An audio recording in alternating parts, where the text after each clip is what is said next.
इस दुनिया में बहुत से लोग ऐसे हैं जो अपने काम में फोकस नहीं कर पाते और आज की डेट में ये बहुत बड़ी प्रॉब्लम बनती जा रही है।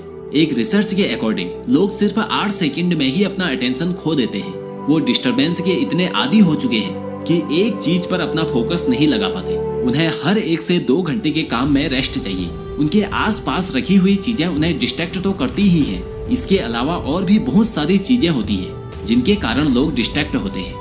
इस वीडियो में मैं आपको बताऊंगा कि कैसे आप अपनी प्रोडक्टिविटी को इंक्रीज करके अपने फोकस को कंट्रोल कर सकते हो। इसलिए इस वीडियो को एंड तक जरूर देखें। क्या आपको भी अपने काम को खत्म करने के लिए स्ट्रगल करना पड़ता है? क्या आप खुद को थका हुआ महसूस करने लगते हैं और खुद को डिस्ट्रैक्शन की ओर मोड़ लेते हैं? क्या आपके काम में प्रोडक्टिविटी नहीं रहती या अपने काम में आपका मन नहीं लगता? तो ये सब वो कारण है जो बताते हैं कि आपका फोकस खराब है, इसलिए आप किसी एक काम को लगातार बैठकर नहीं कर पाते। अगर आप अपने फोकस और अटेंशन स्पैन को बढ़ा पाएं, तो आप अपने काम को 5 गुना तेजी से कर पाएंगे। इस मॉडर्न एज में सोशल मीडिया, स्मार्टफोन, गॉसिप और माइंडलेस थिंकिंग सबसे बड़ी डिस्ट्रैक्शन वाली चीजें हैं जो कि शायद ही कभी खत्म हो। इस वीडियो में जो तरीके मैं आपको बताऊंगा उनसे एकदम तो ऐसा नहीं होगा कि आप लगातार 6 से 7 घंटे के लिए पढ़ने बैठ जाओ या काम करने के लिए बैठ जाओ और फिर उठो ही ना। लेकिन इन तरीकों का आपकी लाइफ में इतना इम्पैक्ट तो पड़ेगा कि आप जो काम भी करने बैठोगे उसमें अपना बेस्ट दे पाओगे, एक अच्छा पोटेंशियल भरा काम कर पाओगे और आपके लिए कुछ भी करना एक इजी प्रोसेस बन जाएगा, जिससे आप बहुत ही कम समय में कोई भी काम कर पाएंगे। और अगर आप इन तरीकों पर लगातार काम करते हैं तो आपकी एफिशिएंसी काफी हद तक इंक्रीज होगी। इसलिए इन 2 तरीकों को अपनी आदत में लाओ। नंबर 1, अपनी पुरानी सफलताओं को याद करो। आप अपनी पुरानी अचीवमेंट्स को याद करो कि इससे पहले भी मैं ये काम इतनी देर में खत्म कर चुका हूँ। अपनी पुरानी सफलताओं को याद करके आप अपने अंदर पॉजिटिविटी ला सकते हो और इससे आपका एक फोकस बिल्ड होगा। अगर आप अपनी पुरानी यादों को अपनी ताकत बनाकर उनका इस्तेमाल करते हो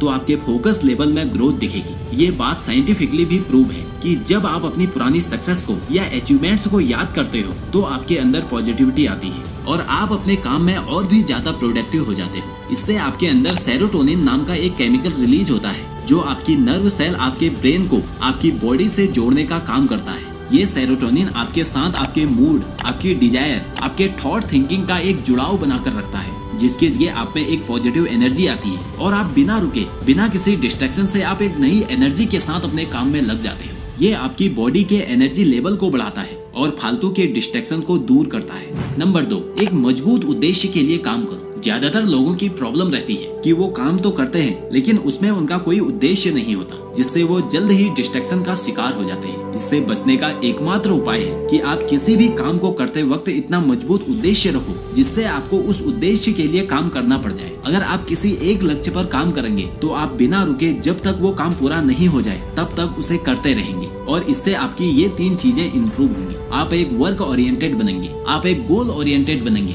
और आप एक पर्पज ओरिएंटेड पर्सन बनेंगे। अगर आप एक मजबूत उद्देश्य रखकर काम करेंगे तो आप देखेंगे कि आपके काम में कितनी ग्रोथ आ रही है, आप उसे कितनी जल्दी और बिना किसी डिस्टरबेंस के कर पा रहे हैं। अगर आपका उद्देश्य मजबूत होगा तो आप हर चीज को अवॉइड करके पहले अपना काम पूरा करेंगे। इसलिए आप जिस काम को भी करते हैं उसके प्रति एक मजबूत उद्देश्य रखिए। फॉर एग्जाम्पल, आज से मुझे 6 घंटे रोजाना पढ़ाई करनी है और अगर आपका पढ़ाई करने का उद्देश्य मजबूत होगा तो आप 6 घंटे पढ़ाई जरूर कर पाएंगे। आपकी एफिशिएंसी बनने में 4 से 5 दिन का समय लगेगा, लेकिन ये 4 से 5 दिन का समय आपके आने वाले 4 से 5 महीने लगातार पढ़ाई करने की हैबिट बना देगा। लेकिन इसके लिए आपका उद्देश्य मजबूत होना चाहिए। अगर आपका उद्देश्य मजबूत होगा तो आप अपनी एफिशिएंसी को इंप्रूव करके अपने काम में ज्यादा फोकस कर पाएंगे। आप अपने समय को और भी ज्यादा अच्छे तरीके से यूटिलाइज कर पाएंगे। दोस्तों, इन दोनों तरीकों को यूज करके मैंने अपने फोकस और अटेंशन स्पैन को काफी हद तक बढ़ाया है। आशा करता हूँ कि ये तरीके आपके लिए भी काफी यूजफुल होंगे। ये वीडियो आपको कैसी लगी मुझे कमेंट करके जरूर बताएं और ऐसे ही वीडियो देखने के लिए इस चैनल को सब्सक्राइब करके बेल आइकन प्रेस करें। आपसे अगली वीडियो में फिर मुलाकात होगी। तब तक आप अपना ध्यान रखिए और सफलता की ओर बढ़ते रहिए। जय हिंद, जय भारत।